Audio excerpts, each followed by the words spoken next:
Welcome back. Week 8 or episode 8 of the Rose Tackle Football Show. I am here with brother John. John, how's it going? It's going very well. Almost caught me there taking a sip of beer, but yeah, very excited for the show today. I think we're going to have a good one, and our guest is great. So yeah, let's bring him in. Mr. Fitzgerald or Mrs. Fitzgerald, as your Zoom says. How's it going? What's up, Brendan? It's going great. Welcome to the show. We're happy to have you here. Going to go through a little trade talk with you, but yeah, thanks for coming aboard. Sure, thanks for having me. Well, let's jump right to it. I know. Oh, John, you had a couple things you wanted to do here. Yeah, I just wanted, I figured we when we have our guests on, the first couple times we didn't really kind of, I don't know, dive into it a little bit with like who they are, what they're about. Yeah. So who the fuck are you? We got a mix of people in this league. We got people on the West Coast, people on the East Coast, the Midwest people that we don't really talk about, and just kind of a mix of all over. So first, explain a team name. Mike has had trouble saying that the entire time. He stumbles through it, which I appreciate. But and then just like, how's life? What's going on? Life is good. Yeah, I went to Ithaca College with Mike many years ago, and it's an honor to be in the league.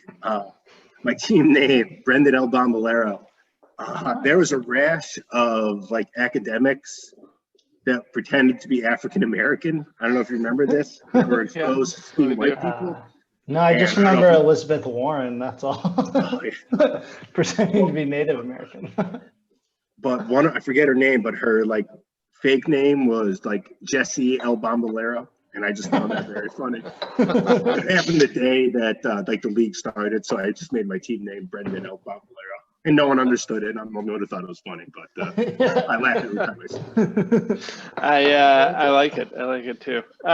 So let's jump into the week in review real quick. Not a lot we want to hit here, but we do want to kind of top line the fact that there was a couple big matchups. John, your team, had a nice little upset, 1-point win over the average Peters. You're still 3-6. You're not very good, but do you think you can? Do you think you get an outside shot of the playoffs here? Or is the season still over? No, I've kind of done the math, and I don't think let's see. I mean, I could get to 8 or 7-6, which I don't think would get me into the playoffs. That's just not going to happen. So yeah, no, but kind of like we highlighted last week, I have a shot to play spoiler, and I think sinking Peter last week was an upset, and definitely as we get into this with trades and everything, we'll see that the playoff picture has become even more muddled at this point. So yeah, I think one of the games that really muddled it, Brendan and I were talking about this before we hopped on here. Kelly versus Porter, Kelly versus Josh last week, 104-101. This was a huge matchup in terms of who can end up coming out of it and making the playoffs. And I think at this point, Kelly's really put herself in a good situation after a rough start. Big performance from Dalvin Cook, just like every other week, basically. I think Dalvin Cook is, he's got to be up there for just total fantasy points in general now. I know he's leading at running back, but he's got to be up there with some of those quarterbacks. So, big win for Kelly. We'll see where it goes from there. Yeah, I think overall, it puts herself in a position to also win the division, not just sneak into the playoffs. So I think that's if she gets in, when you have someone like Lamar Jackson who could be 30 to 40 points anytime he plays, it's scary. And he really hasn't turned it on. But I definitely would prefer her not make the playoffs. Yeah, she's actually got a few. I mean, Dalvin Cook and Lamar Jackson together are capable of blowing up some weeks. But even guys like, if Lamar Jackson goes off, most of it might come on the ground, but there's a chance that part of that comes through Marquise Brown, through Hollywood Brown. So I think she's got two heavy hitters and is in a good spot. And she has Hawkinson. Yeah. I think And Hawkinson. Mhm. Yeah, Hawkinson, a guy that we might talk about later. Yeah. All right. I don't know. I mean, looking at Lamar's playoff schedule, if she makes it in, it's Cleveland, Jacksonville, and then the Giants. Yeah. All teams that are very beatable.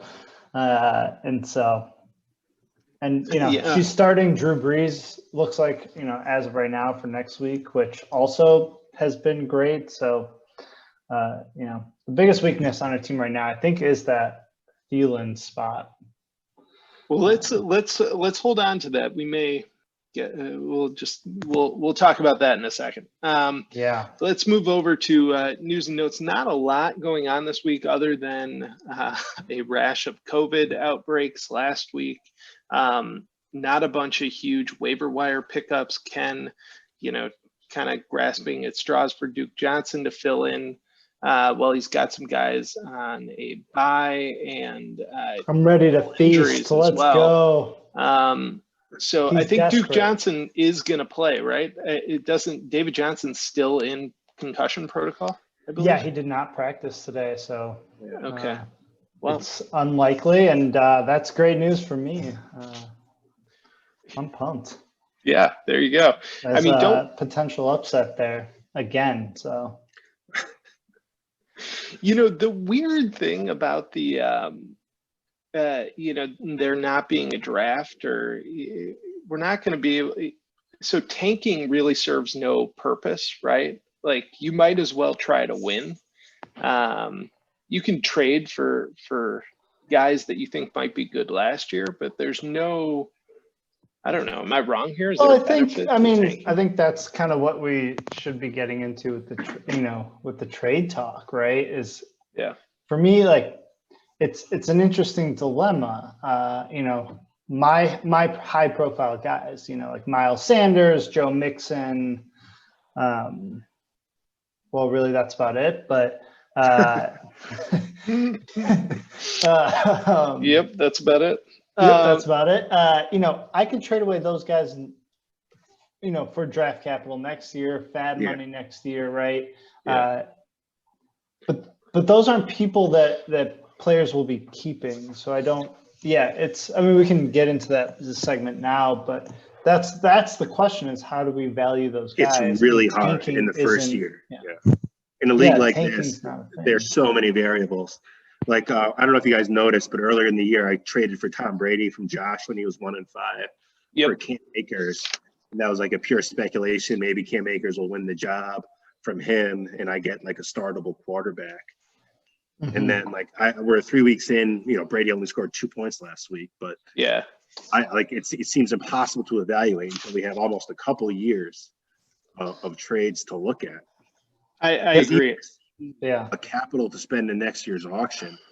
I mean, how much is really worth a player of that, a starting player? Like, how much would, like a Terry McLaurin, I think John brought up earlier before we were talking, how much is he worth? I have no idea.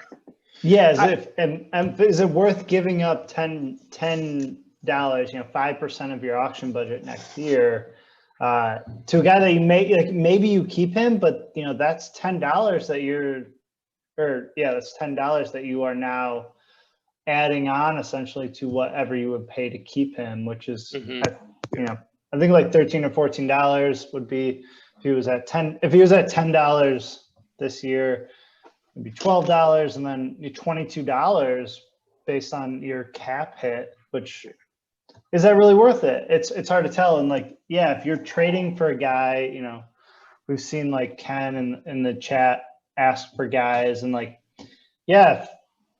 say Sully trades James Conner for some draft capital and maybe a player like Robert Woods. is it worth spending $5 or $10? So here's a trade: Well, Robert Woods plus $5 of future draft money for James Conner. Well, I mean, that's hard. Yeah, that's hard to say, because are you going to end up keeping either one of those guys? I think that was the biggest variable for me in putting together, and that's what we're going to do today. Is we put together some fake trades. We're just going to go through them and talk about them a little bit. But the biggest variable for me was, as you were saying, Fitz, like, I don't know. I think we're going to see a dip in the value of marquee players in next year's auction. That's what I would forecast. Like, I know I'm going to have a hard time justifying to myself spending $62 on, a guy next year like I did this year. And maybe because you have no reason to keep him at that. You're not keeping him. Exactly.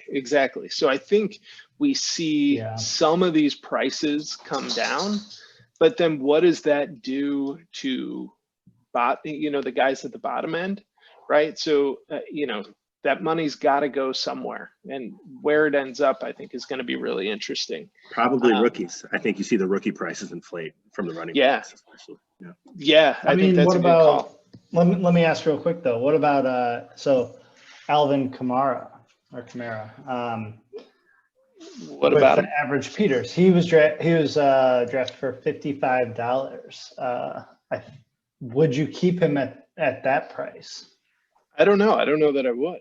Yeah. A little bit lower than the high price guys like Saquon or Zeke or Michael Thomas, but.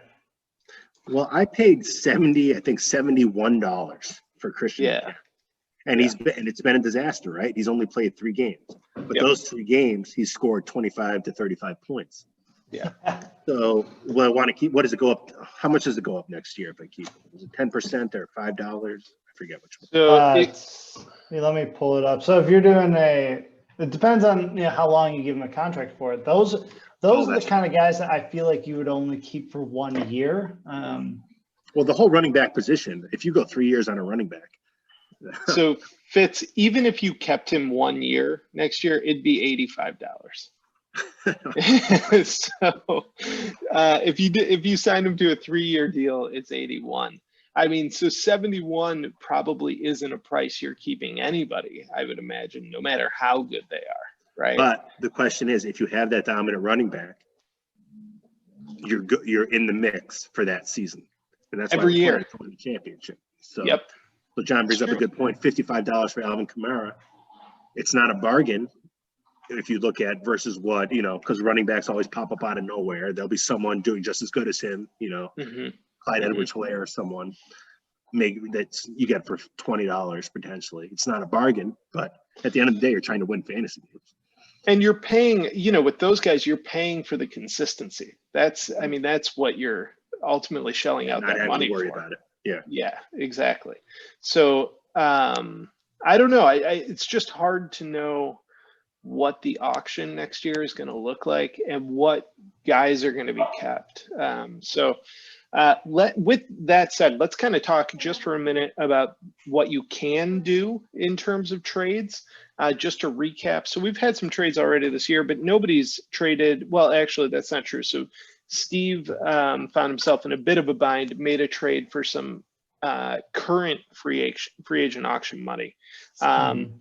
So what you can trade, you can trade any player in an active roster. You can trade your current year's fab money. So anything you've got in the bank for this year.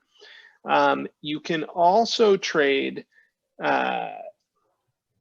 You can also trade draft money. So any auction draft money for next year that you have can be traded. Any of that $200 that you've been allotted. We'll see. I threw a little bit of draft money in some of these trades just to try to make it interesting. I'm not sure what that's going to end up looking like. Did you say next year's fab money too? Because that's also an option. Yeah. Okay. Really? Yeah. So you can't trade next year's fab money. Future fab money may not be traded. No, I thought it was the 1 year after. According to the sure. Well, we can take a look at that off air. Okay. But what I'm reading says something a little bit different. But we can talk about that later. Okay. So news to come on that.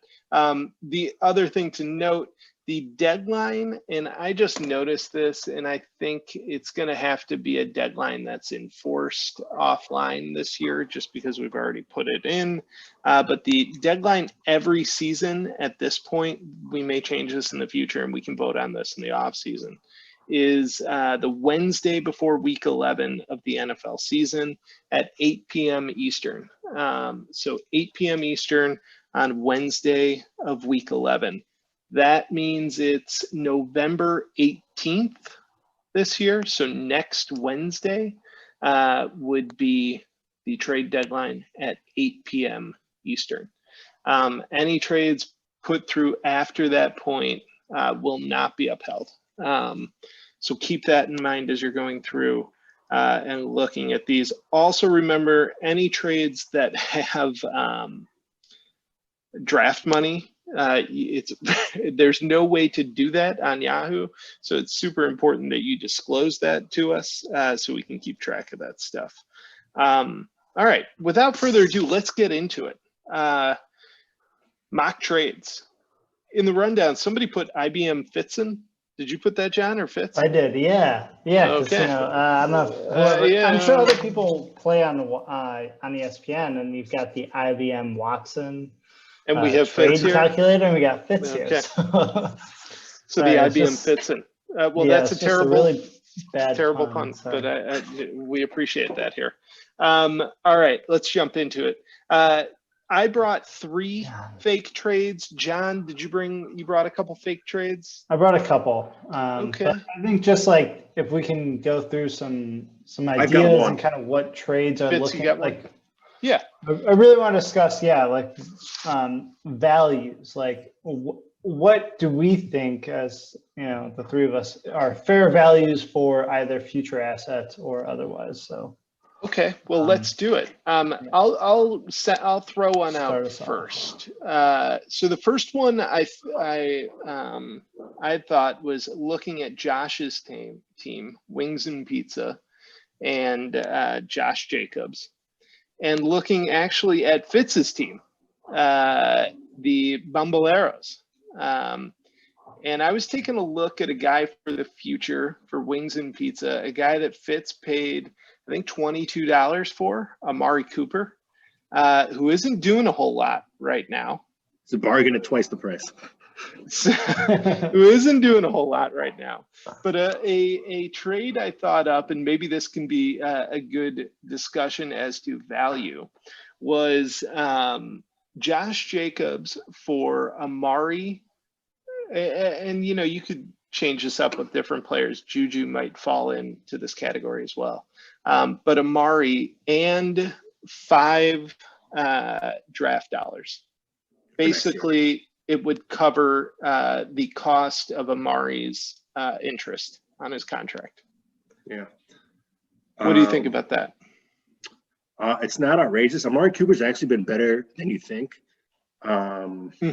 Yeah. I mean, I know he doesn't have a bright future without Dak. I know with Dak there, he's probably a top 15 receiver every week, no matter what. With Garrett Gilbert there, it's not quite as exciting. Yeah. So that makes it probably a slam dunk for me to accept it, just because my running backs are just falling like flies every week. It's getting so frustrating. I'd probably do that. I'm not sure so $5 in auction money. It's funny to think about, right? Because that could be 5 $1 shots that you take at the end of the draft, or it could be $5 you throw on to that $45 running back that wins you that player. Yep. I really have no idea how that would affect Josh's thinking. If I were him, I would probably reject it because of the running back scarcity issue and Josh Jacobs being young, and for him having a clear eye on that job next year. Whereas Amari Cooper, no matter who the quarterback is next year, CeeDee Lamb and Michael Gallup are going to be there. So I would do it as like, for me, I think it's a good deal. If I was Josh, I would probably say no, unless he has a different opinion on that draft capital, which I think there'll be wildly different opinions among different teams. So here's my question, John, for you. Is Josh Jacobs a keepable contract next year? To keep him on a 1-year contract would be $55. To keep him on a 3-year contract would be $52, and then increasing for the next 3 years up to $65. So is that, because if you're Josh and you can get something for Josh Jacobs at this point, that, something that's going to help you next year, I guess I see that as why not? I'd be getting Josh Jacobs though. No. I know if you're Josh and you can get Amari for next year, why, you get Amari plus his interest is covered. So you really just get his contract and you could keep him for 1 year. That seems like a better deal. Amari at 22 than Josh Jacobs at 52 or 55 to me. Yeah, I don't think so. And I think that's where I struggle is, for Josh getting Amari and the $5 fab, I think that's actually not terrible because that covers quite a bit, right? So if you have $22 on a 3-year contract, he's only going to be paying $20 for Amari next year, out of pocket, right? Yeah. And so, but for Fitz here, it's a 1-year run. He's not going to re-up Josh Jacobs at 40, for $55 next year. There's no way. Let's ask him. Would you re-up Josh Jacobs for $55 next year? Man, that's a tough decision. Hey, running backs are so scarce. Getting one like him that has a clear handle on the job for next year, it might be a play because you're not sure who's going to be available in the pool. It might be, I'll figure it out. At least I know I have Josh Jacobs. You have to consider it. Whereas Amari Cooper, I don't think I consider keeping at $22 given his situation. That's a good point, right? So what happens if the Cowboys bottom out? They take, one of the top 2 quarterbacks in the draft, say, see you later, Dak, and Amari's stuck with a rookie quarterback next year doing God knows what. Yeah. That's good. Or if Dak's there and just CeeDee Lamb is the number 1 guy and Amari Cooper's another year old. That's true. I hope so. Yeah. CeeDee Lamb owner. I hope so. Yeah, I think it's difficult. That's where the rub lies is, when we're making these trades, I would like to shop Miles Sanders, but at $45 next year, $48 next year, is he really worth it? I mean, we're talking about 2 injury-prone running backs.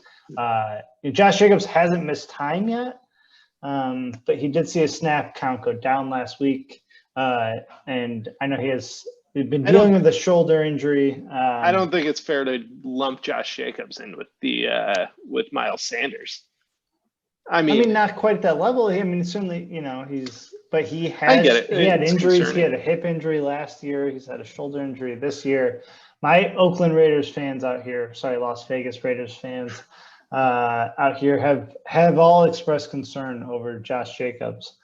And so, all right, well, let's leave Yeah. Josh Jacobs with Josh's team. Let's leave Amari with Fitz's team, and let's see what you got, John. You want to give us one of yours?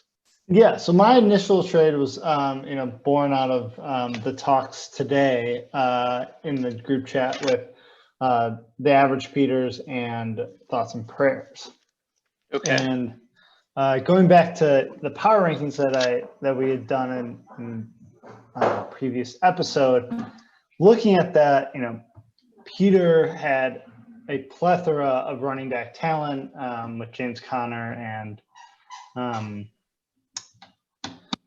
Kamara, and then Ken has had great wide receivers this whole time. So thinking of how do they continue to benefit each other.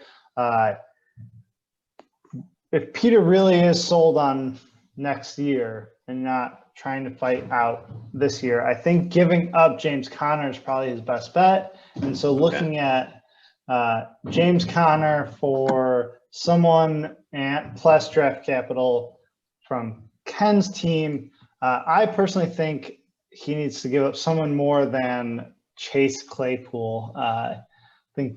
I don't believe that, you know, with all the wide receivers there, Chase Claypool is not going to get it done as far as trade bait.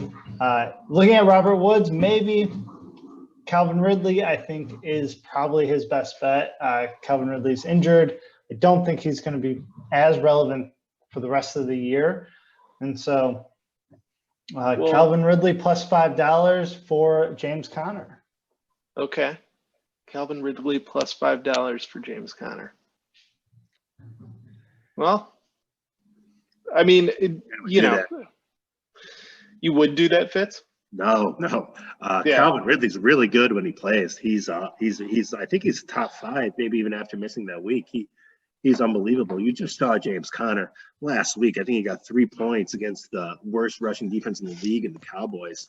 And Benny Snell plays way too much. They bring in Benny Snell in the red zone just to mess with James Conner owners. I feel like sometimes. I think I'm really down on James Conner. So I wouldn't make that trade. And I'm high on Ridley. I think he's awesome. And I think that the Falcons being 3-6, they're going to keep playing. Julio Jones will be out there, and Matt Ryan will be out there, and that offense will be guns blazing. I'd be really hesitant because I think Ken's a championship contender, if not the favorite. I don't think you can trade Calvin Ridley, but you're right. He does have depth at receiver.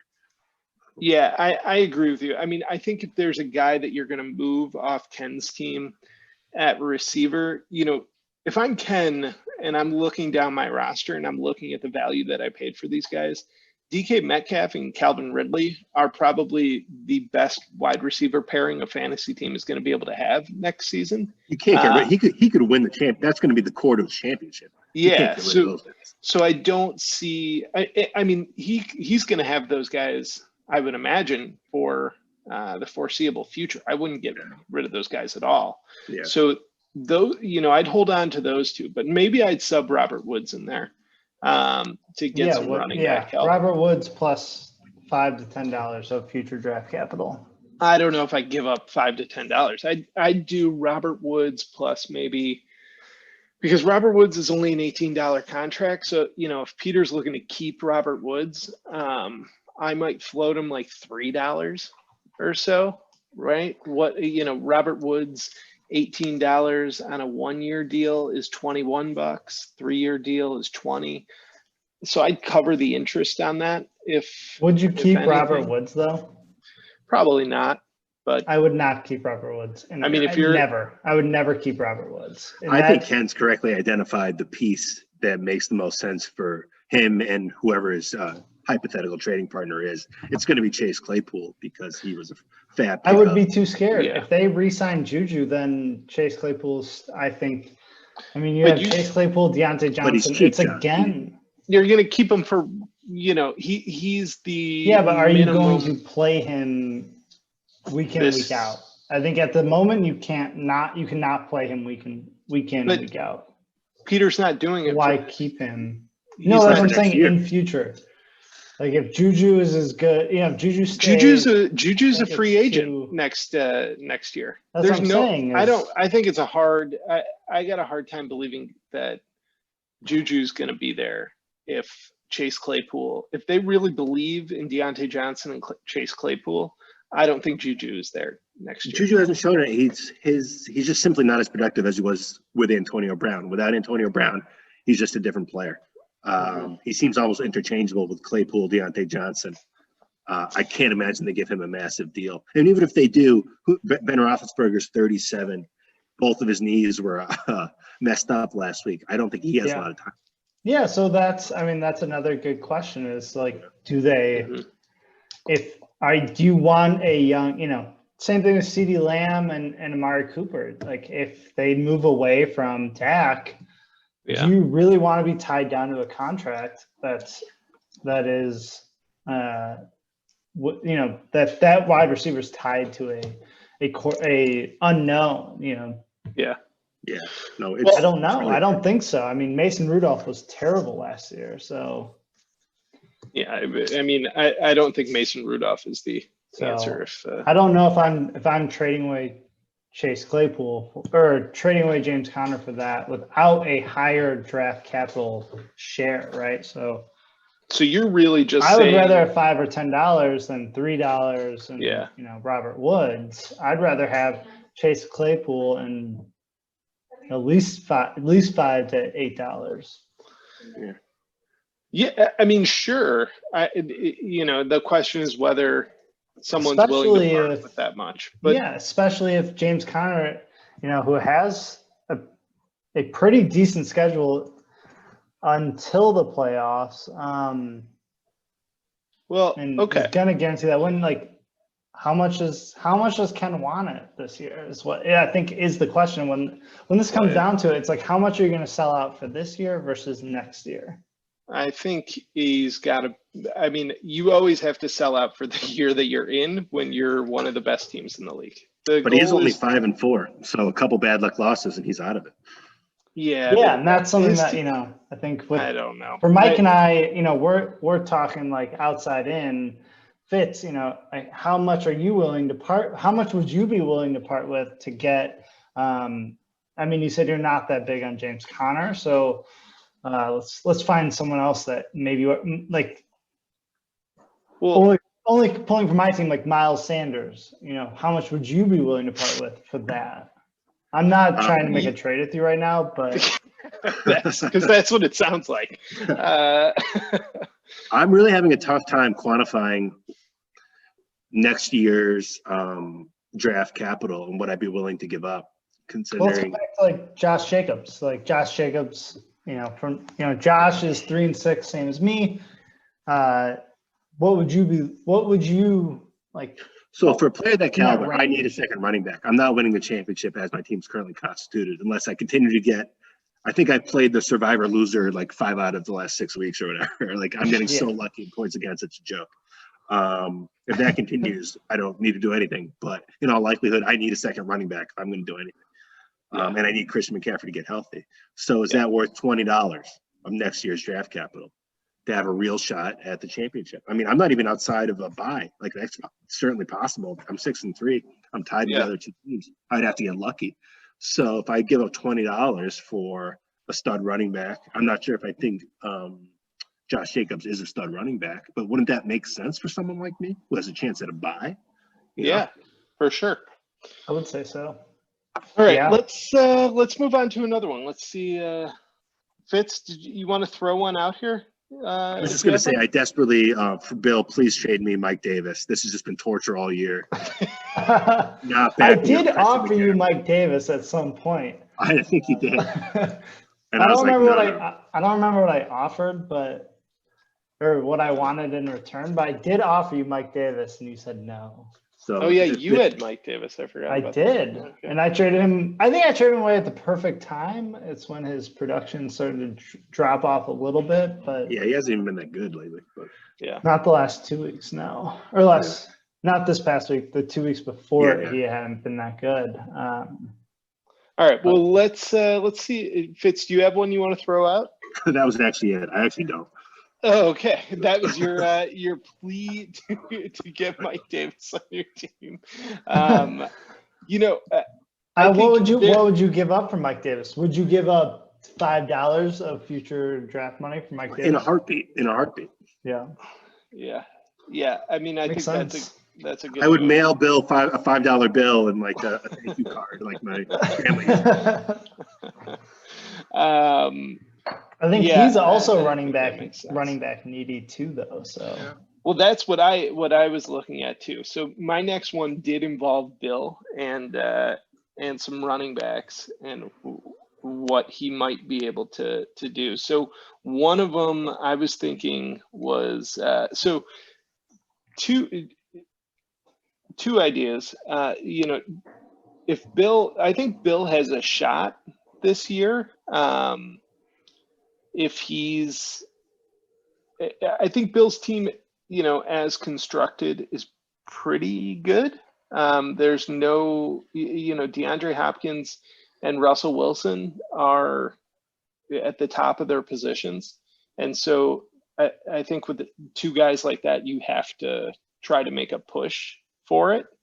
But he needs some running back help. So I had a hard time figuring out which running back to target. I looked at Mixon, who John, he's on your team. I looked at Alvin Kamara if Sully is seriously thinking about playing for the future. Both of those were options for him. One thought I had was moving Jerry Jeudy. Yeah, exactly. So if you moved Jerry Jeudy plus $4, maybe throw in Gaskin for a guy like Mixon. That was one that I came up with. Honestly, I would take Josh Allen plus $5 of draft money next year for something like that. What are you going to do? Allen? What are you going to do with Josh Allen? I'd keep him for a year or two. Like, he's been so good to have a top 5 quarterback for $11, $12, and then have half of that covered in the first year. I think that's a pretty good deal. So Josh Allen, he paid $7 for, so you can keep him for 10. I keep him for 11. I don't know. You wouldn't keep Josh Allen for $11? I don't think Bill can trade Myles Gaskin because he'll be back. Yeah. Okay. And he was better than Joe Mixon, I think, for about a month. Yeah. I mean, so what about it? You're right though. Judy's the chip, right? Yeah, that's what I was thinking. Like, Judy's the guy. Pretty good. He's pretty good. Bill's in contention. Yeah, Judy's the guy that I don't need I have CeeDee Lamb I'm keeping. I have other, I mean, but Judy looks like he could be, he looks pretty damn good for right now.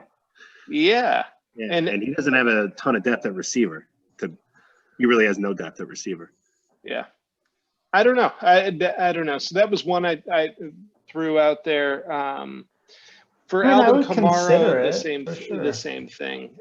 The same thing for Alvin Kamara. You trade Jerry Jeudy plus something. I think that's a good deal for him. I think that's a pretty fair deal, actually. Well, we'll see what happens. So Jerry Jeudy plus $3 or $4 for Alvin Kamara.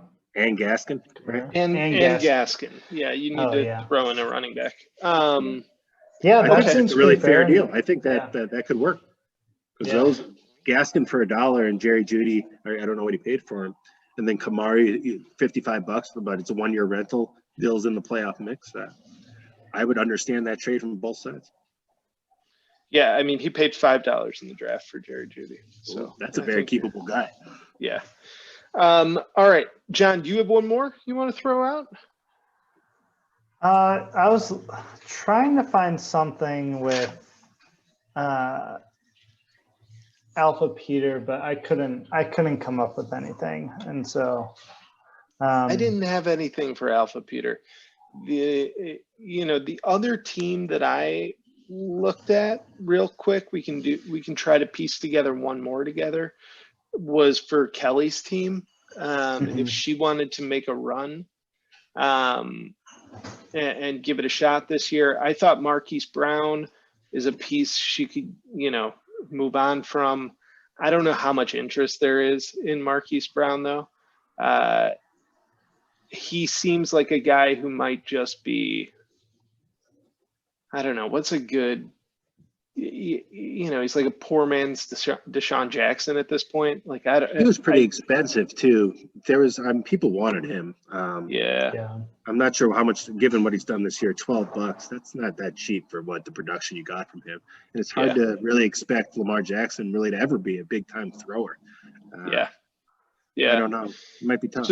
So the other Darius Slayton would be the piece to trade, but I don't know how. You'd have to give up probably one other person plus some draft capital to get a better running back, because McKissick, Ronald Jones is in a timeshare. If they get down, he's out of the game. she needs another running back to pair with Dalvin Cook, especially with his playoff schedule coming up. Yeah. So Darius Slayton was the other guy that I threw in there. So Brown and Slayton for Kamara, Mixon, one of the big name guys, and then maybe you add. I actually had. Kelly throwing back like $7, but I don't know. Yeah, I mean, similar to like, what you're saying about Jerry Jeudy with Bill, Darius Slayton seems to be the future there. I think Golden Tate's on his way out. Shepard's been pretty injury prone. Slayton and Daniel Jones seem to have a good connection. So, I'm somewhat high on Slayton's potential. And so, and something that we haven't really talked about, which I think we could get into next as far as having items that people would like to trade for is on Alex's team. He's got Mike Williams, who's been very good this last stretch, but more so looking at Derrick Henry, who from what I've heard, has the best playoff schedule out of any running back in the league right now. And then, Chris Godwin, Mike Evans, who I'm less high on, but Chris Godwin, Derrick Henry. So if I'm Alec, Henry, he must have paid, he paid $52 for Henry. So, what are you going to do? Maybe you keep Henry, but if I'm Alec, I'm moving one of probably Godwin, trying to move Godwin for another running back this year. I mean, his running back situation beyond Henry is abysmal. There's literally nobody. He's got Brian Hill and Kerryon Johnson. That's a disaster.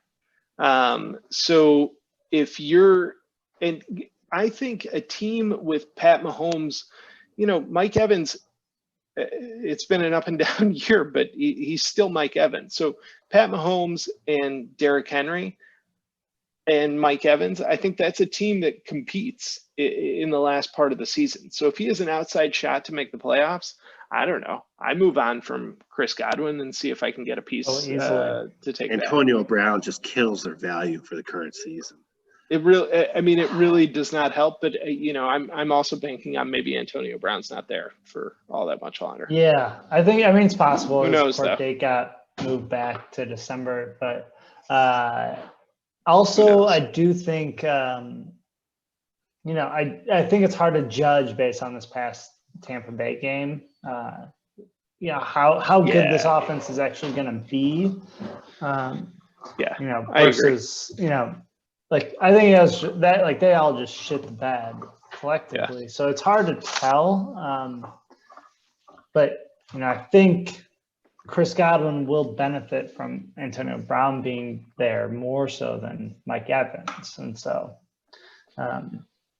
I think, if you have one more game, this next week and things are good, then I would try and move Chris Godwin as quickly as possible. But he has an outside shot to make that push. Yeah.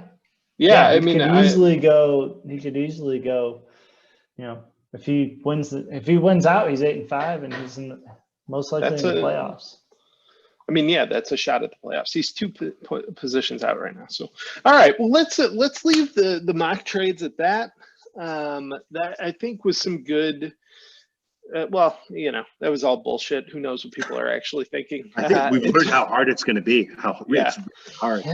Yeah. It really is just how worth it is it? Is Josh Jacobs, is that worth holding on to? Someone like that, or Miles Sanders at $41 this year. Is he worth that much? Is it like Kamara? Is he worth it? It also Derrick Henry for $52. I think I would hold on to him. He's the only one that stays healthy. For sure.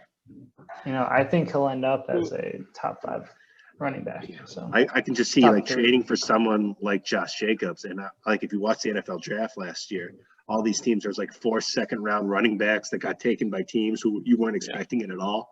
They take Josh Jacobs, and they take, the kid from Clemson or something, Travis Etienne, in the second round, and you're just surprised, and you're screwed, Yeah, and the scary part is, if we saw the Niners do really well last year with a 3-4 headed running attack, right?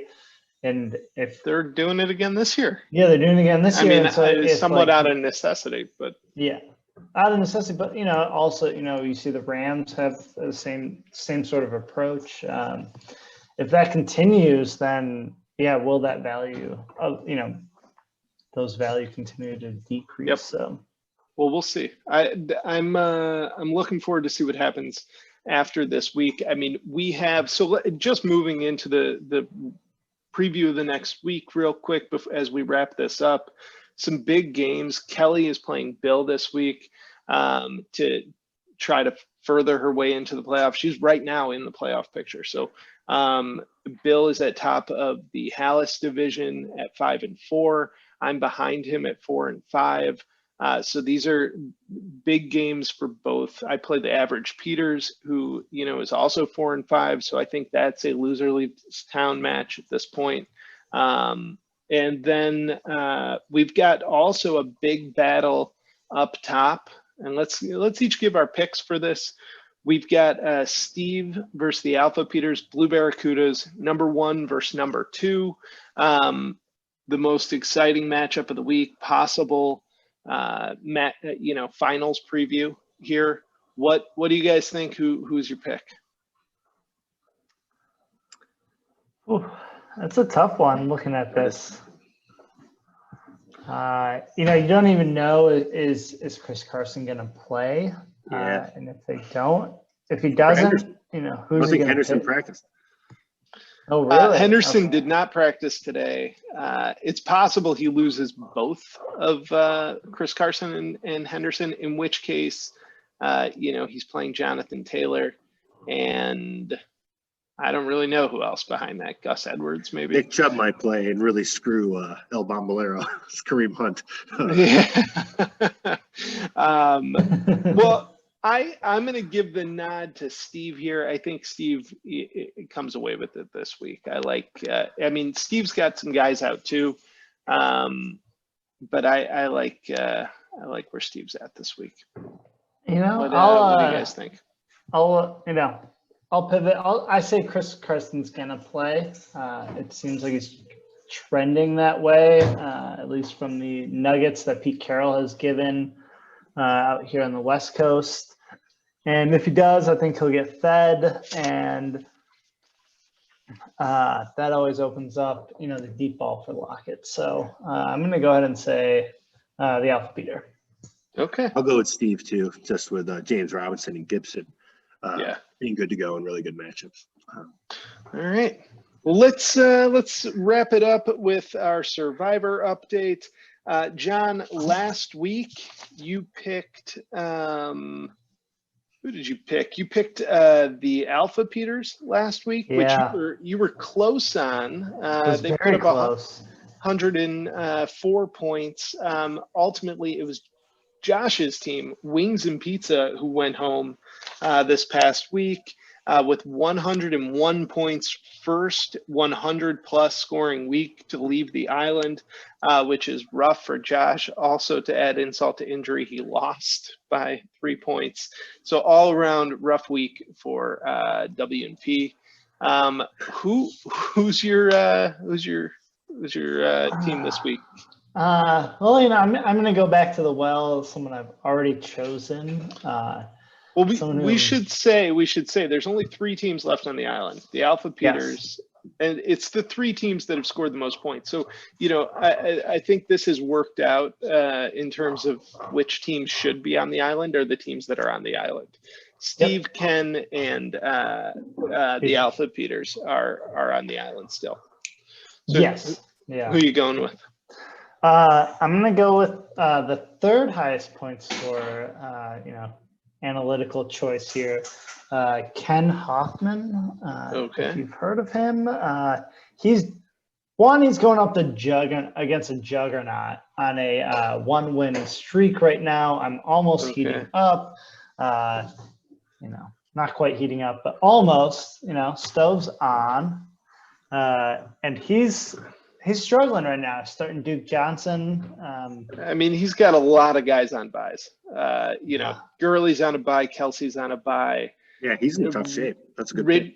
Ridley, even if he was hurt or wasn't hurt, would be on a bye this week. So I think, you got Kenyon Drake coming back from an injury still. So I think that's a good pick. I really like go there it. too. Yeah, it's really nice looking at his team right now. And I can't wait to throw that division into even more turmoil. Fitz, do you agree? Do you want to make a pick? You got a different? I think, Ken's buy situation is kind of disastrous considering he's 5-4. Yeah. But he's trying to make a move, so he might trade himself back onto the island here before week 10 gets started in earnest. We'll see what happens. I've tried trading with Ken before, and it's difficult. That's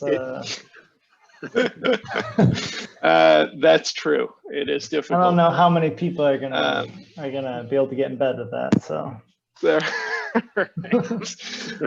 it takes a certain steely mentality to get into bed with Ken on a trade. I can imagine.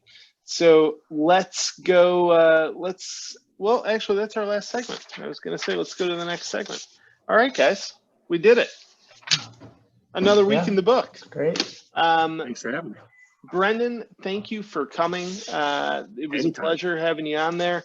Enjoyed some of the trade talk, and hopefully this was, helpful at least in exploring what types of trades are possible and out there. All right, John, thank you for this week as always.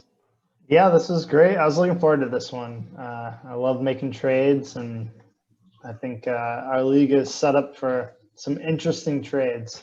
Hopefully we see some stuff coming up. So yeah, it's going to be wild. Going to be a crazy finish. Definitely. We'll end it there. All right. Thanks, everybody. We will see you next week. Have a good night.